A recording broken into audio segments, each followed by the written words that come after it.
আপোনালোকে চবে ভাত খালে নেকি? মই বাৰু ভাত খোৱা নাই। আজি দাইল বটা খাবলৈ মন গ'ল আৰু মিক্সিত খাই বেয়া পাওঁ, কাৰণ মিক্সিত সোৱাদ নাথাকে। মই পটাখিলাত বটি লৈছোঁ এনেকৈ। এই দাইল বটোতে ইমান পৰিছে, আজি বিশেষ একো বনোৱা নাই। ভাত, দাইল, বেঙেনা ফ্ৰাই, কণী আমলেট কৰিলোঁ আৰু দাইল বটা। এই কৰোঁতে মোৰ দাইল বটা খাওঁতে আমি নহৰু কিমান দিওঁ জানে, মানে নাজানো দিয়কচোন। কিন্তু মই মোৰ বা এজনী আছে, বাজনীয়ে কৈছিলে, যিহেতু মা মানে মোৰ পেৰালাইছ পেচেণ্ট, নহৰুটো এটা মেডিচিনৰ কাম কৰিবলৈ। আপোনালোকৰ যদি কোনোবা এনেকুৱা আছে অসুখীয়া মানুহ, সেইটো কাৰণে ভিডিঅ'টো বনালোঁ। নহৰু সদায় 8 কোট দিব, 8 কোটকৈ বেছি নিদিব। যিকোনো দাইল বটাই হওক বা পদিনা চাটনি এখনে হওক, যেনেকেই নহওক চাটনি এখন সদায় 8 কোট নহৰুৱে দিব, কাৰণ সেইটো এটা মেডিচিনৰ বিলাক কাম কৰে। আৰু সেইটো যেতিয়াৰ পৰা মাক মই দাইল বটি খুৱাওঁ, মানে মায়ে ভাল পায় যিহেতু, মই 8 কোট নহৰু দিওঁ।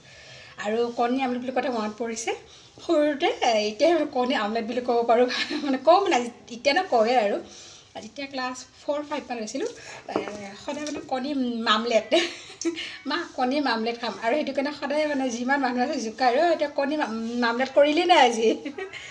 ভাল লাগে ন কিছুমান শব্দ, মানে সেইবোৰ পুৰণা সেইবোৰ মনত পৰি যায়।